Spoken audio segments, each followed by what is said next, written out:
after Kristallnacht, we had, in the November, the 18th of November, it was arranged that all the Jewish children had to leave school.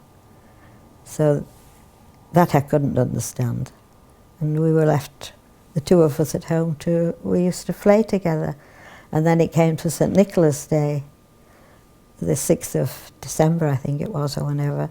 All the children used to get an orange, and that was the first year they didn't come to us. As children it was hard, but you get over that.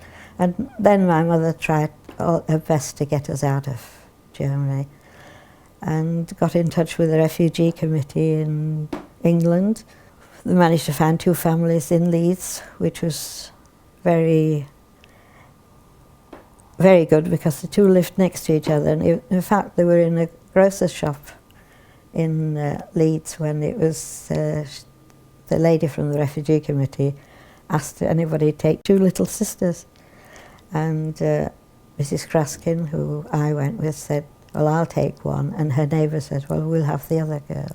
Because she had, my adopted sister is just a year and a half older than me. I was company for her. In fact, I was very, very lucky to find a family. And then I can tell you about the train journey, which was something to remember. My mother and father took us to Frankfurt to meet all the others.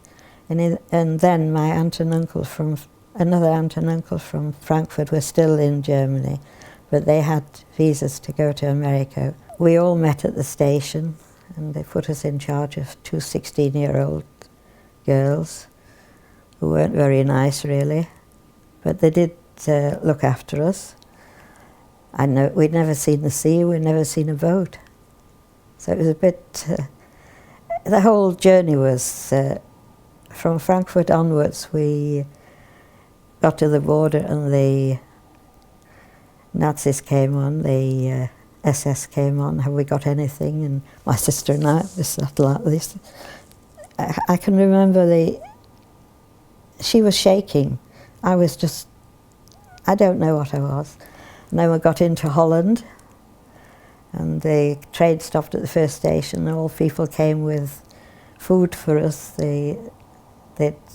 Since then they'd had quite a few trains going through, and they'd met the trains with a bit of food, and then we went on to Rotterdam, I think we left, and the overnight journey to Harwich, which unfortunately I'm not a very good traveller, and they've got us at the side, they've got if you're sick, and we put our socks there, we didn't know, and the other girl that was called Edith that was looking after us said, oh, you better not leave there, that's not for your socks.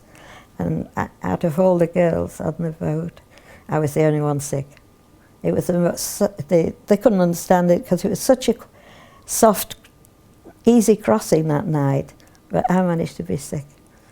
And I was a bit shaky when we got in, but everybody started being taken away, which was, people came, and we were sort of left, only a few of us.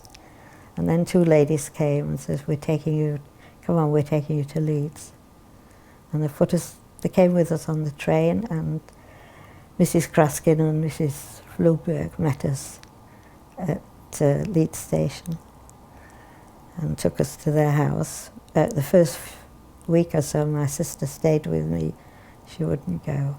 But she was only, our birthdays were the 13th of May. We came on the 17th and 18th of May, and it was her birthday, the 20th of May.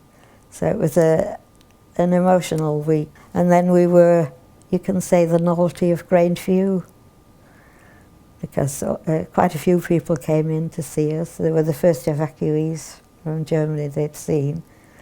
And we were just two little girls.